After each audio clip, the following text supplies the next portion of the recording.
It was 1953. Iran's democratically elected Prime Minister, Mohammad Mossadegh, announced his plan to nationalize Iran's oil industry, freeing it from British control. This decision made him an enemy of Western powers. At the time, all of Iran's oil fields were controlled by the British-owned Anglo-Iranian Oil Company, which later became British Petroleum or simply BP. The British government was furious about the nationalization, while the United States grew fearful that if Mossadegh succeeded, Western control over Middle Eastern oil would be seriously threatened. So, they decided to remove Mossadegh from power and assign the task to the CIA.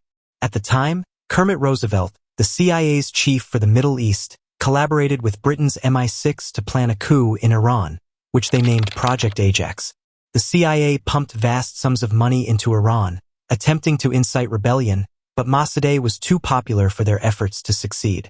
To undermine Mossadegh, the CIA bribed Iranian political figures, military officials, and religious leaders to spread controversial remarks against him.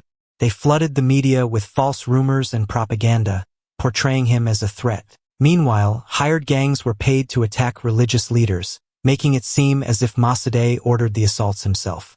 This fueled public distrust, plunging Iran into chaos. Meanwhile, Iran's Shah, Mohammad Reza Pahlavi, was frustrated with Mossadegh, as the prime minister had forced him to follow constitutional limits, reducing his authoritarian powers. Though Mossadegh's popularity left the Shah powerless, the CIA secretly supported him, leading Reza to issue Mossadegh's dismissal, only for Iran's parliament to reject it.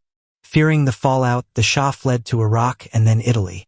The CIA prepared for an armed rebellion, stockpiling weapons near Iran for a 10,000-member guerrilla force to wage war for 6 months. But first, they made one final attempt. Their hired forces created violent riots in Tehran, while another group, funded by the CIA, staged counter-protests, demanding government intervention. Between August 16th and 19th, Tehran descended into total anarchy. The Iranian military surrounded Mossadegh's residence and opened fire on his house. Seeing no escape, Mossadegh surrendered. Charged with treason, he was sentenced to 3 years of solitary confinement, and after his release remained under house arrest for life. Meanwhile, the Shah returned to Iran, reinstating his rule. He invited American oil companies into Iran and turned the country into a police state. A secret police force executed Mossadegh's supporters, including politicians, military officers, and civilians.